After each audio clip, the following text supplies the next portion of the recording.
Quero saudar a igreja com a graça e com a paz do nosso Senhor Jesus Cristo, amém?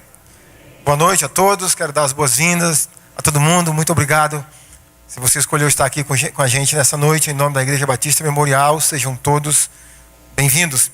Abra sua Bíblia na epístola do apóstolo Paulo aos Tessalonicenses, 1 Tessalonicenses.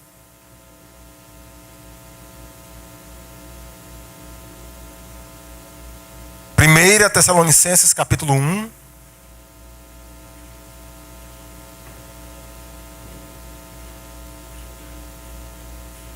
Vamos ler do versículo 2 ao versículo 10. De 1 Tessalonicenses, capítulo 1.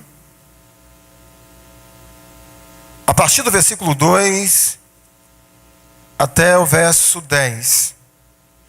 Encontraram, amém? Vamos ler então, meus irmãos.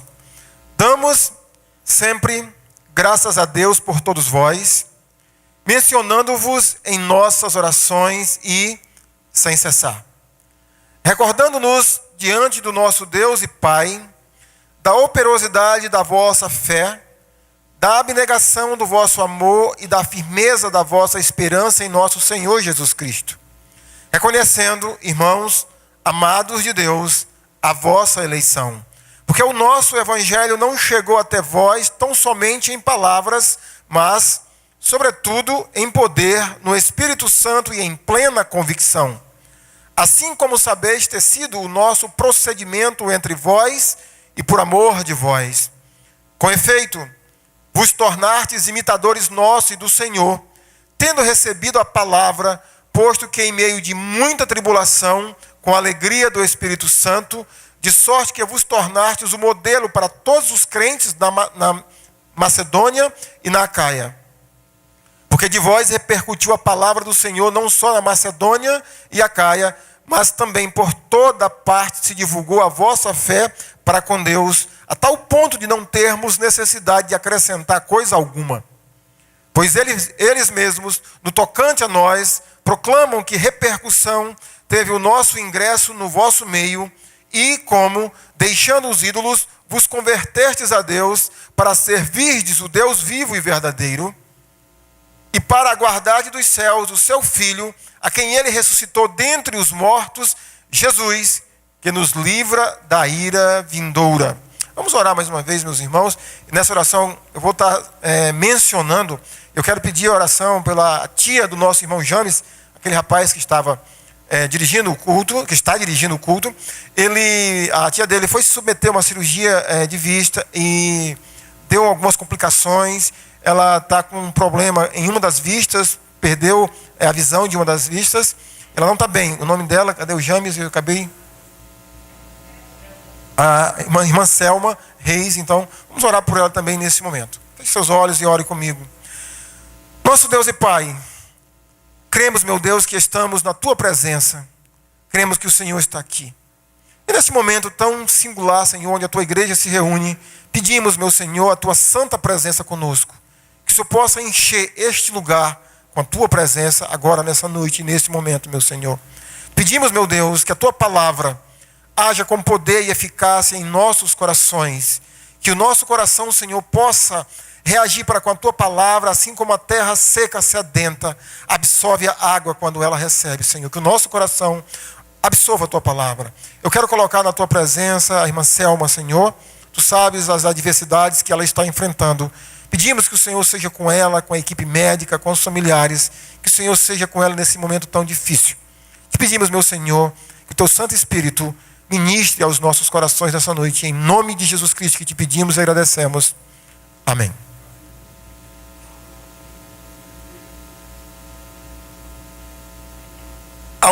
O último versículo do texto que nós acabamos de ler menciona a ressurreição de Jesus Cristo. O texto que nós lemos menciona o poder do Evangelho. Nós estamos, e essa é a última mensagem temática sobre o tema que tenha um bom testemunho. Meus irmãos, qual é a principal evidência que o Evangelho é o poder de Deus? O versículo 5 do texto que lemos diz que o evangelho não chegou até vós tão somente em palavra, mas sobretudo em poder. Qual é a principal evidência, à luz do Novo Testamento, que caracteriza o poder do evangelho na vida de um homem e de uma mulher? Pense um pouco. Talvez você possa pensar em sinais e prodígios. Não é. A poeta e cantora gospel Ana Paula Valadão já disse isso por meio das páginas das Escrituras de uma música que ela diz que o maior milagre Deus já operou nela. O poder do evangelho e a principal evidência que a Bíblia dá de que o evangelho tem poder é de transformar uma vida de um ser humano. Independente da situação que ele esteja, essa é a evidência, à luz das Escrituras, do poder do evangelho. O versículo 5 menciona esse poder. E esse poder está mencionado, talvez de uma maneira muito compacta, talvez você não tinha parado ou não observou enquanto lemos que o texto fala principalmente do poder do evangelho. Mas o versículo 5 é muito semelhante a um outro texto que o mesmo apóstolo escreveu, a epístola aos Romanos, do capítulo 1, verso 16, quando ele diz: eu não me envergonho do evangelho, porque é o poder de Deus para a salvação de todo aquele que nele crê. Lá em Romanos 1,16, Paulo diz que o evangelho é o poder de Deus, porque ele tem o poder de salvar. Aqui Paulo não usa a palavra o poder, especificamente a palavra salvar, mas nessa frase que nós lemos do versículo 5, ele está dizendo exatamente a mesma coisa. Salvação é igual a transformação de vida.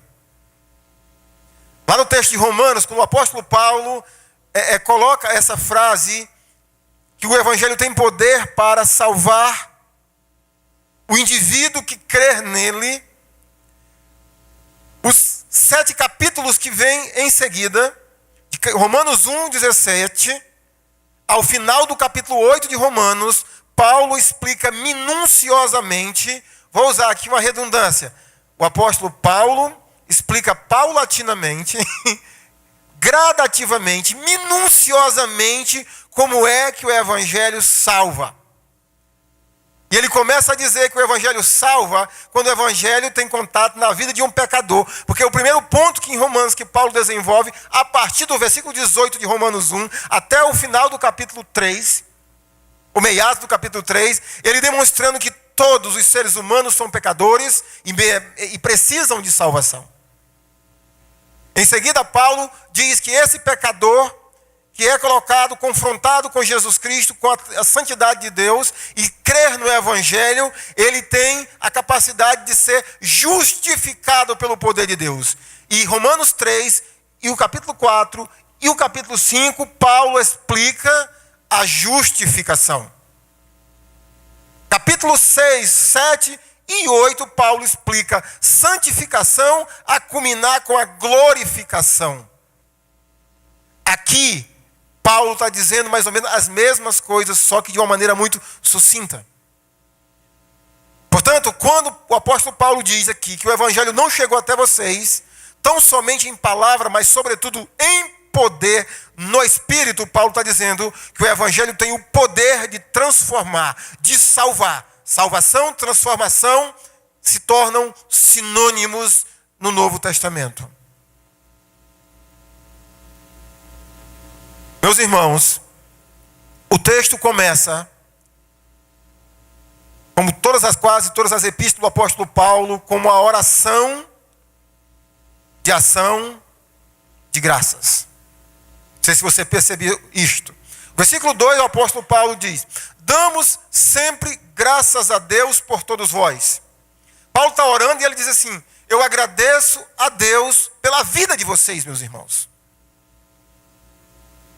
Eu dou graças a Deus pela vida de vocês, mencionando-vos em nossas orações e sem cessar. Mas pelo quê? O apóstolo Paulo agradece a Deus pela vida daqueles irmãos. Versículo 3, ele diz assim: eu recordo de vocês. Paulo não está em Tessalônica. Possivelmente o apóstolo Paulo está numa outra cidade chamada Corinto, que não pôde ficar aqui por causa de uma perseguição que ele enfrentou dos judeus. E Paulo diz assim: eu recordo de vocês. E Paulo agradece a Deus a vida daqueles irmãos em 3 áreas específicas da vida daquela igreja. Versículo 3. Recordando-nos diante do nosso Deus e Pai. Primeira coisa que Paulo agradece a Deus pela vida daqueles irmãos é pela operosidade da vossa fé. Paulo diz: eu agradeço a Deus pela vida de vocês, porque vocês têm uma fé que leva à ação. Pela operosidade da vossa fé. Uma fé que impulsiona vocês a trabalharem em benefício do reino de Deus. Às vezes, os céticos dizem que Paulo, o apóstolo Paulo, e Tiago, meio-irmão de Jesus, se bicaram com relação a ponto de vista doutrinário. Porque Paulo diz em Efésios, capítulo 2, verso 8, pela graça sois, mediante, isso não vem, é dom de Deus. Tiago, meio-irmão de Jesus, diz assim: me mostra a tua fé sem as obras, e eu, por meio das minhas obras, te mostrarei a minha fé.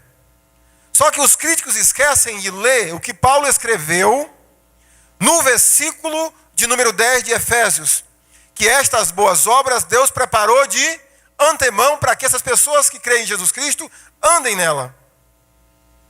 E aqui Paulo, preste bem atenção, aqui ele está dizendo que louva a Deus, que agradece a Deus a vida daqueles irmãos pela operosidade da vossa fé. O que o apóstolo Paulo está dizendo, irmão, com operosidade da vossa fé, é a mesma coisa que Tiago disse no capítulo 2, verso 18. Me mostra a tua fé sem as obras, e eu, por meio das minhas obras, te mostrarei a minha fé. Paulo está dizendo que esses irmãos tinham fé, por isso que essa fé fazia com que eles trabalhassem, que eles fossem ativos no reino de Deus. A segunda característica que Paulo agradece a Deus pelo bom testemunho daqueles irmãos é pela abnegação do vosso amor.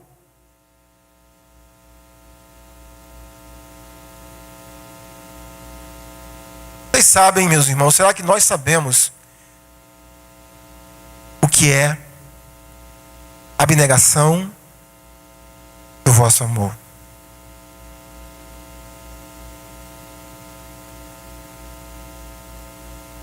Parece-me que nós esquecemos isso. Amor abnegado. Amor que coloca o nosso irmão em primeiro lugar.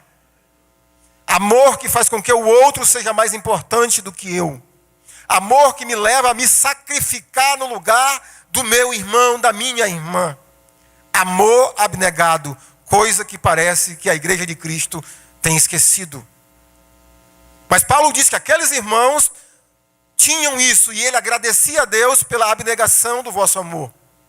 E a terceira característica daqueles irmãos que Paulo agradece a Deus é pela firmeza da vossa esperança. O que é isso, meus irmãos? A Epístola aos Tessalonicenses, se nós pudéssemos colocar um tema, um título nela, seria mais ou menos assim: a segunda vinda de Jesus. Inclusive, é no capítulo 4 que nós temos um dos ensinamentos mais claros, específicos sobre como será a segunda vinda de Jesus entre nuvens. E quando Paulo diz que louva a Deus, que agradece a Deus pela firmeza da vossa esperança, Paulo está dizendo, meus irmãos, que aqueles irmãos viviam a sua vida cristã em função da segunda vinda de Jesus. Isso é tão verdade que o próprio versículo 3, a parte final do verso diz: a firmeza da vossa esperança em nosso Senhor Jesus Cristo. Agora, olha só. A última frase, ou o último versículo do capítulo 1. para guardar dos céus o seu Filho, a quem ele ressuscitou dentre os mortos, Jesus, que nos livra da ira vindoura, a volta de Cristo. Em todos os versículos, o último versículo de cada capítulo da epístola de Tessalonicenses, o apóstolo Paulo cita a volta de Jesus. Agora, capítulo 2, versículo 19. Por isso, quisemos ir até vós, pelo menos eu, Paulo, não somente uma vez, mas duas. Desculpa, é o verso 19. Pois quem é a nossa esperança, ou alegria, ou coroa em que exultamos na presença de nosso Senhor Jesus em sua vinda? Capítulo 3, versículo 13.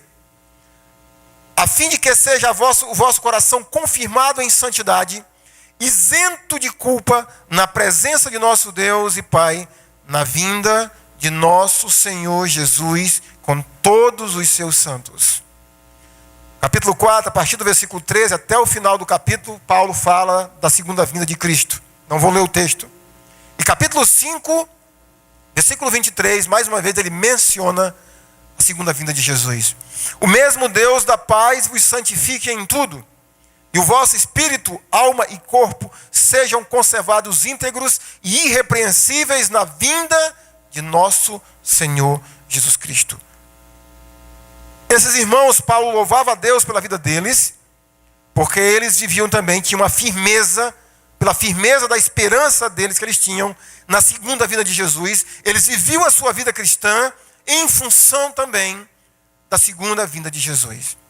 E depois que Paulo agradece a Deus pelo bom testemunho desses irmãos, dessas três áreas: operosidade da fé, abnegação do amor e firmeza da vossa esperança, aí Paulo coloca uma frase linda, reconhecendo, por meio disso, por meio da operosidade da fé, por meio da abnegação do amor e por meio da firmeza da esperança de vocês, eu reconheço, irmãos amados de Deus, a vossa eleição. Por meio dessas características, eu vejo, meus irmãos, que vocês de fato foram salvos. Eu vejo por meio dessas características na vida de vocês, que vocês aceitaram Jesus, que vocês creram em Jesus, que vocês foram eleitos de Deus e que vocês são eleitos de Deus. Lembra que eu falei ainda há pouco que o apóstolo Paulo, em Efésios 2 e 10, ele diz assim, que as boas obras Deus preparou para que nós andássemos nela. E aqui o apóstolo Paulo cita, primeiramente, o bom testemunho desses irmãos, e por meio desse bom testemunho ele diz, eu sei que vocês são eleitos de Deus. Reconheço, meus irmãos, amados de Deus, a eleição de vocês. Mas o que proporcionou tudo isso, meus irmãos? O que proporcionou esse bom testemunho? O que foi que aconteceu na vida destas pessoas que levaram eles ter essa transformação de vida? O versículo 5, o apóstolo Paulo diz, porque o evangelho, o nosso evangelho, não chegou até vocês tão somente em palavra, mas sobretudo em poder no Espírito Santo e em plena convicção. O apóstolo Paulo disse que para tudo isso acontecer na vida destas pessoas, só aconteceu por causa do nosso evangelho. Por causa da morte, sepultamento e ressurreição de Jesus Cristo. Somente por causa da pregação do evangelho, que fala da morte de um justo por injustos, que fala de que esse justo foi sepultado, que viveu uma vida perfeita, que foi para o sepulcro, que passou 3 dias lá, que ressurgiu dentre os mortos, para dar vida espiritual a todo aquele que crê. Por causa da pregação deste evangelho, essas pessoas experimentaram uma transformação de vida. Por causa do poder do evangelho, essas pessoas experimentaram isto. E essa transformação de vida, esse bom testemunho foi tão evidente, que a partir do versículo 8, o apóstolo Paulo menciona a palavra por 2 vezes, versículo 8 e versículo 9, a palavra repercussão. Essa transformação de vida que aconteceu em vocês, esse bom testemunho de vocês repercutiu partiu não foi numa cidade somente, meus irmãos. Não foi num bairro. Não foi num estado. Foi num país. O apóstolo Paulo aqui diz que esse bom exemplo, ou que esse bom testemunho repercutiu por toda a Macedônia e Acaia. Macedônia e Acaia, na época do apóstolo Paulo, era a Grécia Antiga.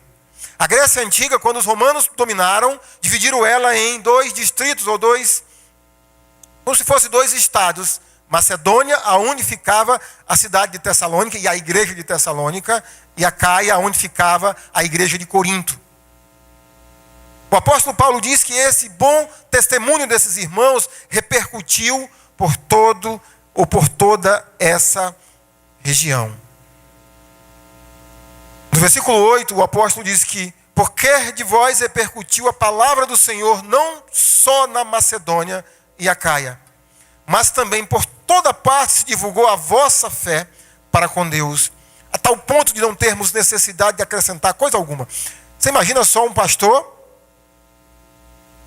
do nível do apóstolo Paulo dizer para um grupo de irmãos e irmãs que ele não tem necessidade de ensinar mais coisa alguma àqueles irmãos sobre fé.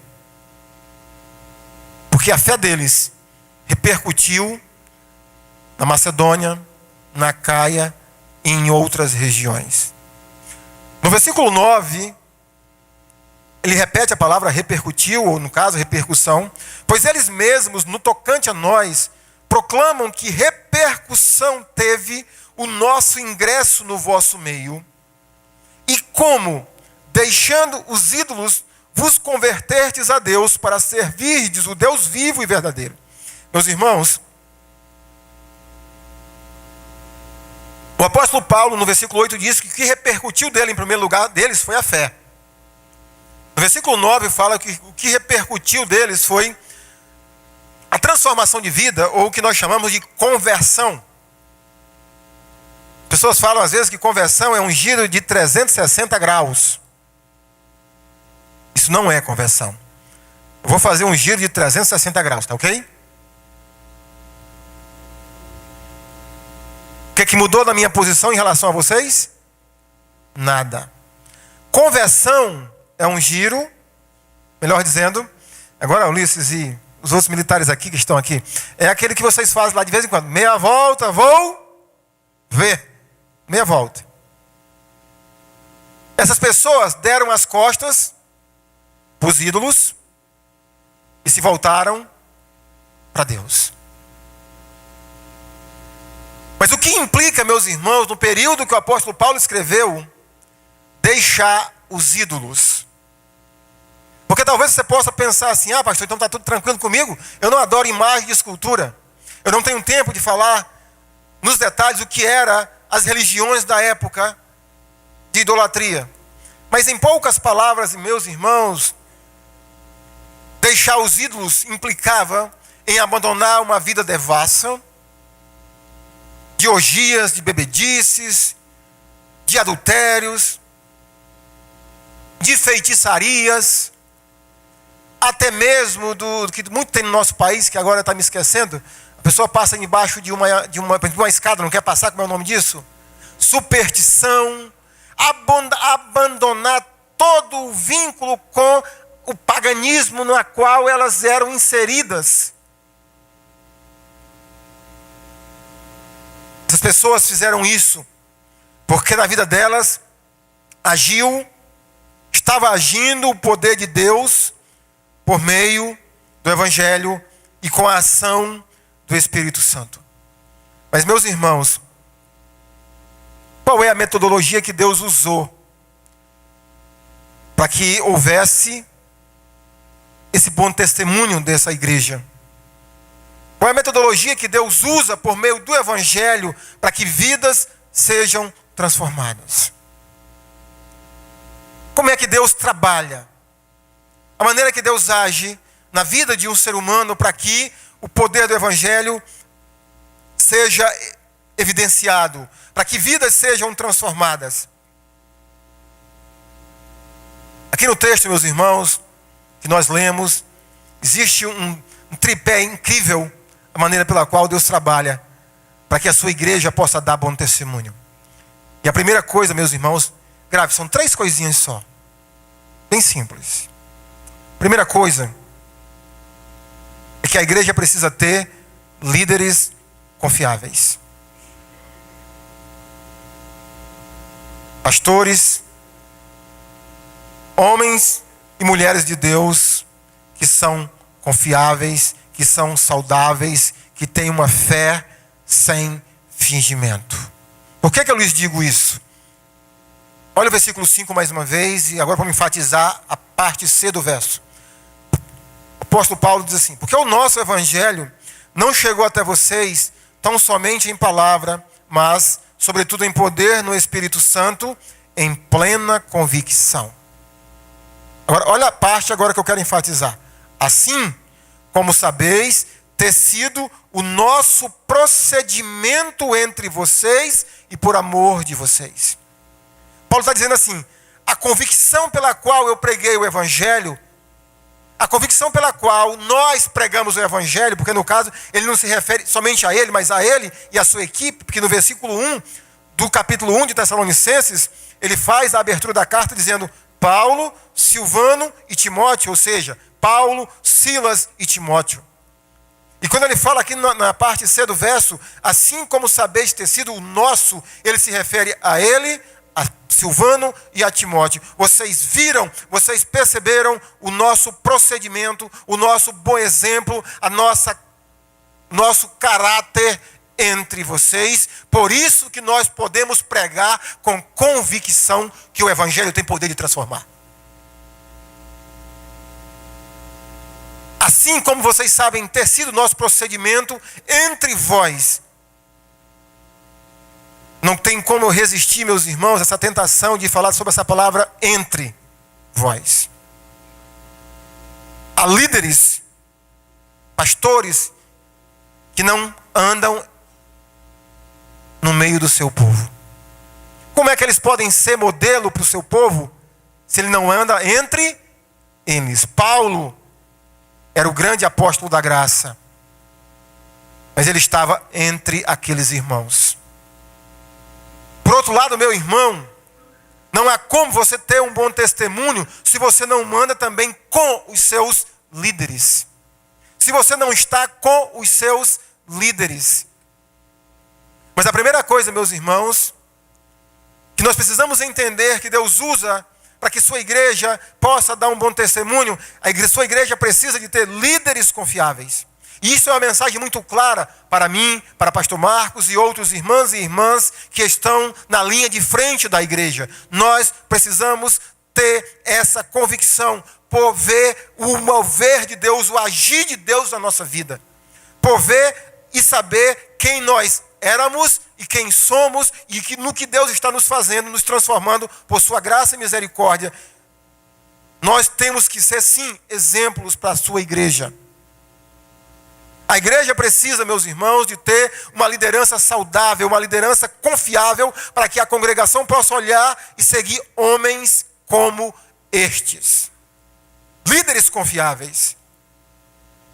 Mas olha só, você precisa, eu preciso de líderes confiáveis. Mas no versículo 6, Paulo dá o segundo método. Você precisa imitar os seus líderes e ao Senhor. Versículo 6. Com efeito, vos tornastes imitadores nosso e do Senhor. Eu acho importante o apóstolo Paulo não esquecer isto. Porque, meus irmãos, todos nós precisamos ter irmãos com nível espiritual mais maduro do que a gente, para a gente poder imitar o procedimento deles. Mas nós nunca devemos esquecer esta frase. Nunca devemos esquecer esta frase. Nós não servimos a... Complete comigo. Nós não servimos a... Mas a... Por isso que Paulo diz: vocês se tornaram imitadores nosso e do Senhor.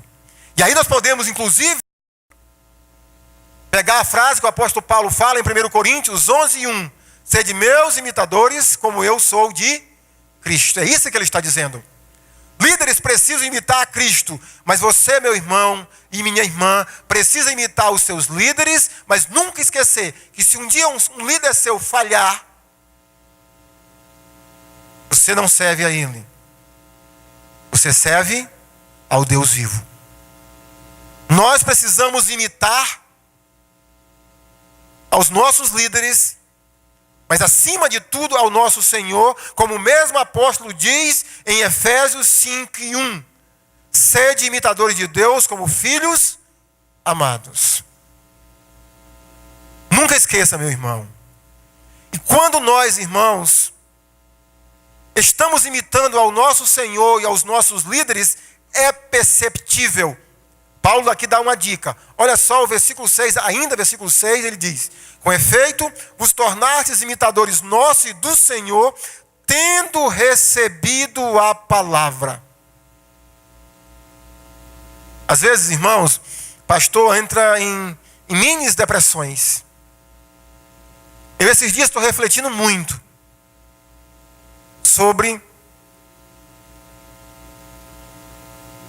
se o que eu estou ensinando para as pessoas a quem eu estou ensinando se está fazendo efeito na vida das pessoas, se elas estão recebendo a palavra que eu estou ensinando. Irmãos, aqui o apóstolo dá uma dica importantíssima. Como é que você pode saber que você está imitando a Deus e aos seus líderes? Quando você recebe a palavra de Deus. Quando a palavra de Deus chega a você e o seu coração absorve ela, assim como a terra do Acre vai absorver a primeira chuva que cair. Amém?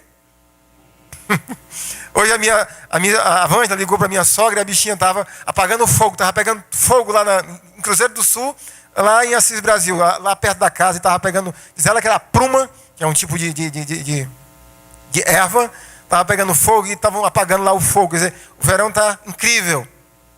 Então, irmãos, o nosso coração tem sempre que ser, com relação à palavra de Deus, que nem uma terra seca, quando recebe a água, absorver a palavra de Deus. Olha só no capítulo 2, versículo 13 e 14, o que o apóstolo Paulo diz.